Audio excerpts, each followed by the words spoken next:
اگر کسی کو پہچاننا ہو تو یہ مت دیکھو کہ لوگ اس کے بارے میں کیسی بات کرتے ہیں، بلکہ یہ دیکھو کہ وہ لوگوں کے بارے میں کیسی باتیں کرتا ہے۔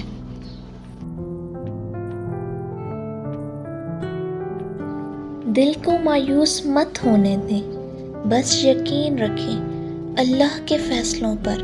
اگر دیر ہے تو یقیناً اس میں خیر ہوگی، بے شک اللہ کے فیصلے بہترین ہوتے ہیں۔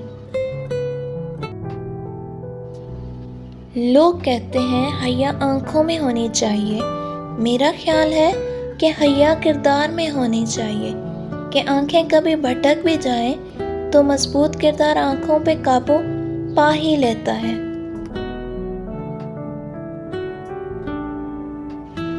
اگر آپ کا ضمیر اور نیت صاف ہے تو اس بات سے کوئی فرق نہیں پڑتا کہ کوئی آپ کو اچھا کہے یا برا، آپ اپنی نیت پر جانچے جائیں گے، دوسروں کی سوچ پر نہیں۔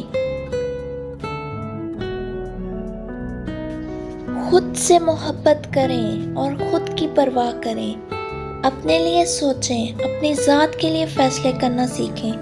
کیا خود سے محبت کرنے کے لیے اتنا کافی نہیں کہ اللہ آپ سے محبت کرتا ہے؟